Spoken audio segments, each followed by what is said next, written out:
certainly had to find different avenues to draw creativity from, because when you're not going out with friends or you're not going and seeing things, it's hard to be creative.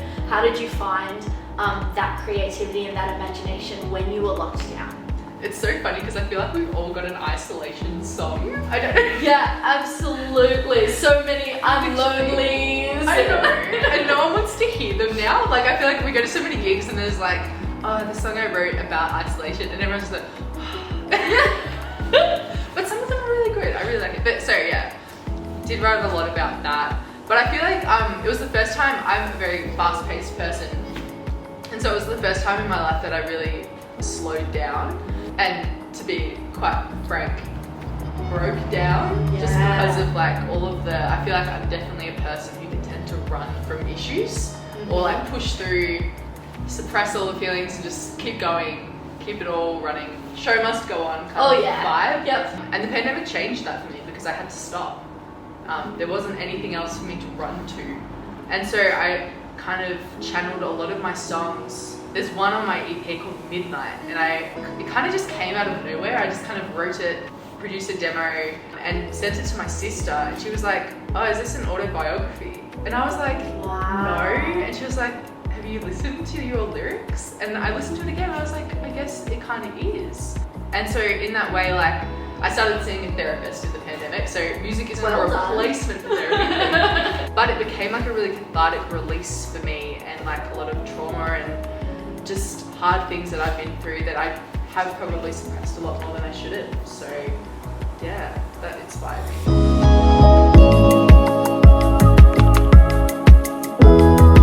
I kind of found myself using it as I guess a form of escapism, and going, hey, you know what, if I could go out, if I could go and do all the partying and the clubbing and the meeting new people and whatever, what would that look like to me?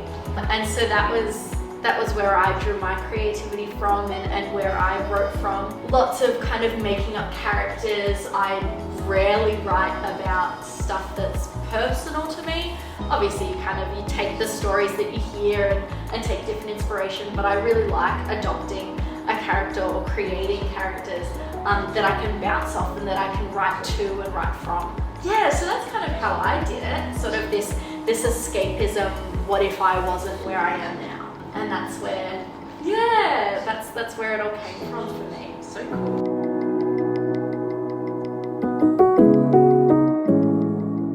Favorite lyrics? A favorite lyric, that's so hard. I wrote a song called Fig Jam, which means exactly what you think it does. And the lyric that I love from that is, you thought you got the girl, but you've been playing with a woman.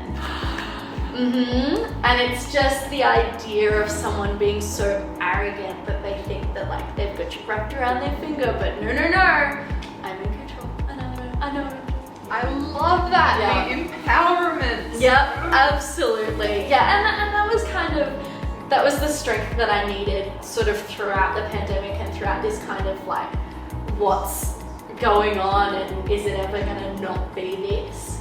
And so you draw that strength and that sassiness and do that from your music and from your creativity.